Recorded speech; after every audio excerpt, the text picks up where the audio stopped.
2 anos depois de estrear, causando uma boa impressão, The OA retorna para o segundo ano, né? A primeira temporada de The OA chegou, assim, uma série que ninguém falava nada, né? Uma dessas tantas séries que a Netflix despeja no catálogo, ela chegou lá no final de dezembro de 2016, e aí a gente foi ver e tal, vamos ver essa série aqui e tal, não tem elenco, ninguém que a gente conhece. A gente foi mais pela sinopse, né, do que pô, maneiro, interessante, vamos ver qual é. E aquela série loucura, né, de ficção que mistura sobrenatural com drama, até com pequenos tracinhos de comédia em alguns momentos também, involuntária às vezes. Então joga isso tudo no balaio e criou uma série que de 8 episódios gerou assim, um caminhão de teorias, né, de discussão na internet e tal, sobre o significado de tudo aquilo, daquela loucura, né? Esse vídeo a gente vai falar sobre a segunda temporada de The OA, claro que vai ter alguns spoilers aqui, então se você não assistiu ainda nem a primeira, né, corre atrás disso para corrigir, e depois volte para assistir a segunda temporada e conferir o vídeo, porque a gente vai discutir o segundo ano, como que foi, de novo, com 8 episódios, dessa série da Netflix que continua sendo uma bela de uma surpresa. Eu acredito que depois de Lost a gente ficou um pouco órfão, né, de séries que mobilizem em torno de teorias, que façam a gente se reunir para discutir, debater, e entender o que vem pela frente. E depois de Lost a gente teve Fringe, a gente teve Leftovers. Teve a volta de Twin Peaks, né? Teve Twin Peaks, tem o Westworld que está no hiato ainda. E The OA meio que pegou essa leva, né? Pegou esse filão do espectador que gosta, sem né? o mesmo apelo, porque... É uma história completamente diferente, mas é uma série legal para quem gosta disso, de discutir, debater e, né, pensar em teorias para ver para onde é que vai a história. E exatamente por isso que a gente gostou tanto da segunda temporada.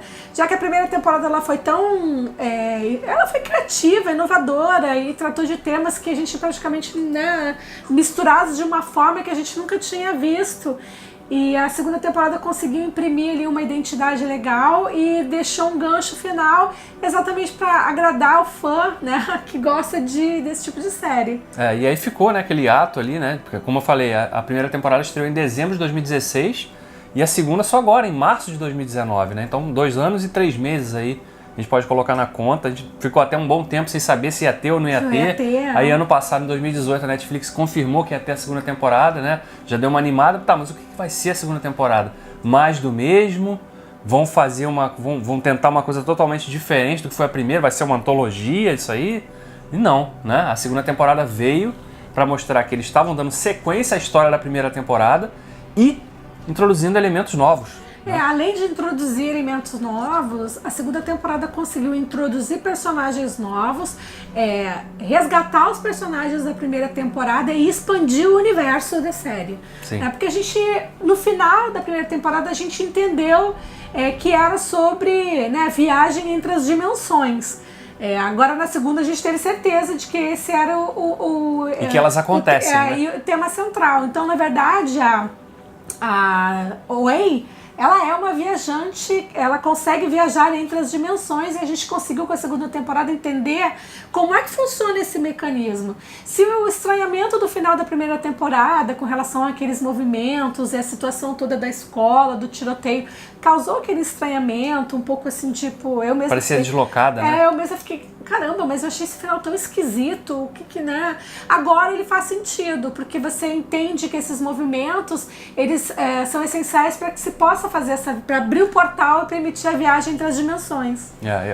É a viagem da mente, né? Não é a viagem do corpo, porque são dimensões paralelas onde outras versões de você mesmo existem. Existem e vivem situações e é como se em cada dimensão você fez escolhas diferentes, a sua vida foi por caminhos diferentes. Ela abriu uma outra dimensão. E você vive realidades diferentes. E nessa viagem, ela, por exemplo, quando aconteceu o final da segunda temporada, ela viajou e entrou no corpo dela mesma numa situação que ela tinha vivido uma história anterior, onde ela não foi sequestrada, não ficou presa por 7 anos. Então ela tinha uma outra realidade. Em compensação, a personagem dela parece ter atração pelo que é misterioso, né? Pelo que é esquisito e inexplicável. E aí a gente tem toda a trama da casa. Sim, a casa ela funciona como se fosse um portal, né? De acesso para essa dimensão. Seria um ponto de encontro, uma encruzilhada entre as dimensões ali, e as pessoas que têm esse dom, que têm a compreensão de poder fazer essa viagem, elas acabariam chegando nesse portal. E aí nessa dimensão para onde ela vai, que é a dimensão onde ela não teve, recapitulando até a história dela, na primeira temporada, era uma garota russa, sofre um acidente com 7 anos, cai de uma ponte, quando ela está praticamente morta, ela tem um encontro com uma entidade da dimensão, né, que seria tipo uma espécie de oráculo das dimensões, e que fala com ela: estou salvando sua vida, mas isso tem um preço. Ela perde a visão. E ela perde a visão com 7 anos, acontece um evento com o pai dela, que tinha envolvimento com a máfia russa, né? Isso nunca fica evidentemente claro assim, mas aponta para isso. Ela acaba indo para os Estados Unidos, onde ela é adotada por uma família americana, muda de nome, né? E aí cresce, cega, e aí ela de repente tem uma experiência de um encontro com um suposto cientista, que é o personagem do Jason Isaacs. E que tem uma ligação meio que, sei lá, espiritual com ela, a gente poderia dizer, porque na segunda temporada a gente entende que eles estão juntos em jornadas mais variadas, mas juntos, né? Então, eles sempre se encontram de alguma maneira. Eles sempre se encontram, o destino une os dois, ou os dois se atraem, né? Então fica mais ou menos implícito isso. E aí na segunda temporada, nessa casa... Só continuando, que é importante, ele quando encontra com ela... Ele, na verdade, está sequestrando e, junto com outro grupo de pessoas, eles ficam durante 7 anos presos num laboratório no subsolo, onde eles são submetidos a experiências que levam eles à quase morte. E nessas experiências de quase morte, eles acessam esse mundo superior, esse limbo, essa dimensão de interseção aí. Que a gente não sabe como explicar. E ali ela descobre os movimentos, né? E entende depois que eles fazem parte que eles são importantes para que se possa viajar. Seria uma espécie de chave, né? Uma chave de passagem, para abrir essa passagem para as dimensões. E aí ela acaba retornando, ela encontra os alunos, 4 alunos e mais a professora, conta a história para eles, eles acreditam nela, aprendem os movimentos, e é com isso que ela consegue viajar, né? No fim, quando acontece o tiroteio, ela é baleada, ela viaja, né, para essa que é o início da segunda temporada. Exatamente, aí a gente vê ela nessa nova dimensão. Em paralelo, a série não abandona o elenco da primeira temporada, ao contrário, vai mostrando o que aconteceu com eles, né, que eles continuam... E também expande os conflitos, né, as dúvidas que cada um ali tinha, né, também, né, o papel da professora como uma pessoa já adulta, já, né, mais experiente e de repente envolvida com um grupo de garotos, adolescentes ali, todos jovens, com algum tipo de distúrbio, né?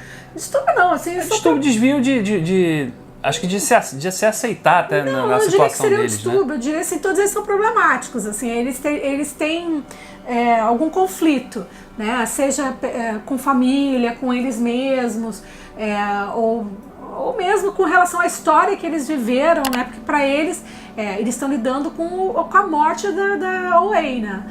Mas alguns não acreditam que ela tenha morrido, porque sabem que ela teria viajado para outra dimensão. E aí isso leva eles numa jornada, né, para tentar ajudá-la, mesmo não estando fisicamente todos juntos, né?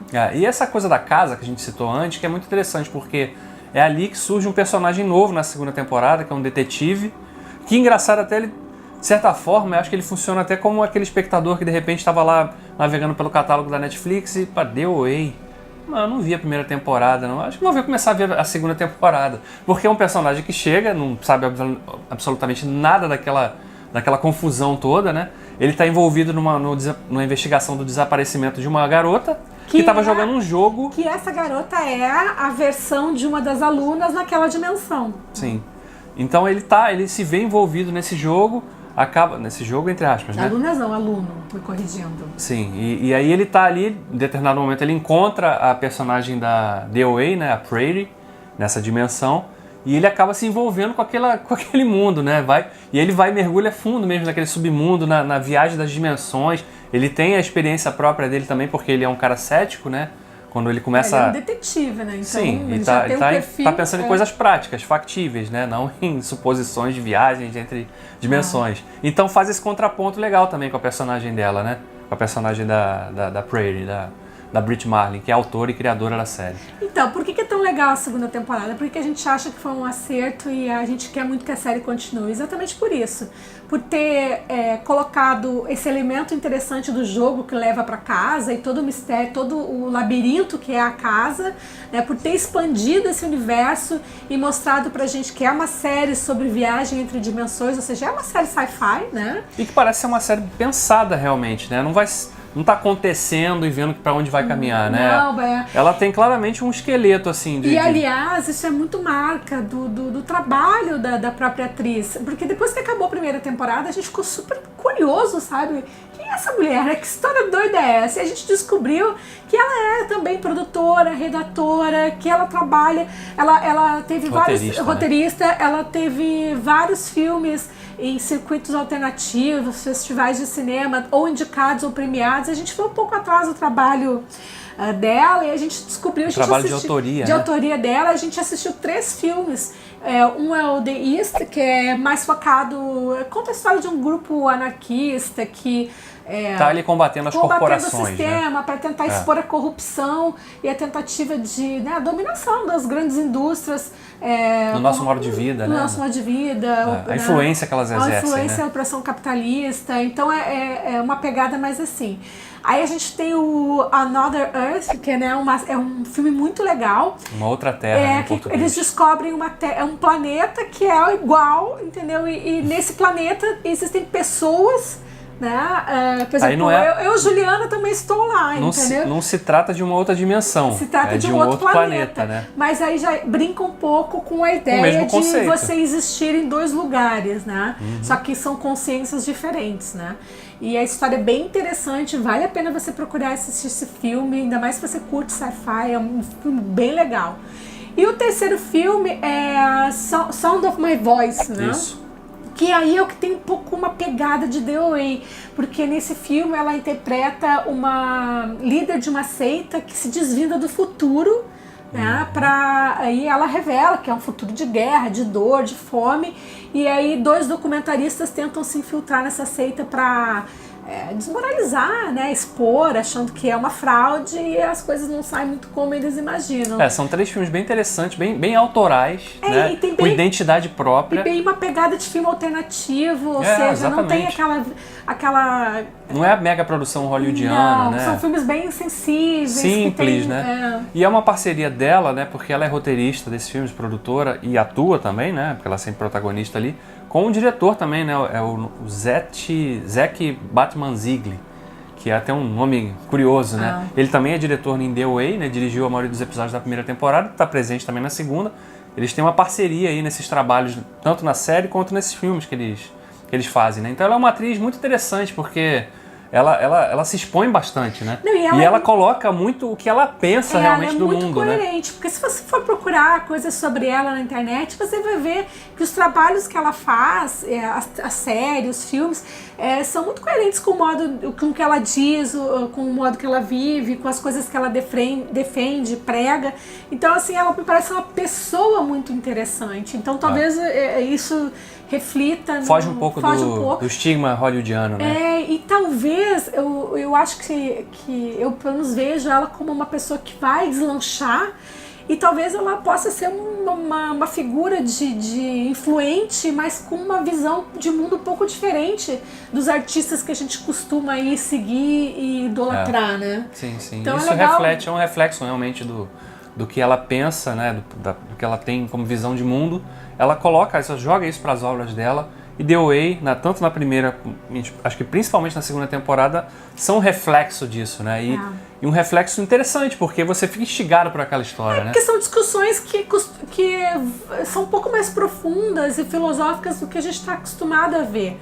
Então, assim, se você gosta de obras que te levam um pouco além, que te fazem refletir, ou que te trazem emoções um pouco mais conflitantes, é uma série que você pode começar pela série e você pode procurar esses 3 filmes que a gente indicou para você entender um pouco os caminhos, né, que ela percorre e por que ela fez, né, que eu acho que ela culminou nessa série tão interessante. Então tá aí, se você tá procurando uma espécie de filho de séries clássicas aí, sei lá, eu gosto muito de Fringe, eu gosto muito de Twin Peaks, dê uma chance para The Way, porque ela é um cruzamento bem interessante dessas duas. E com identidade própria. Exatamente.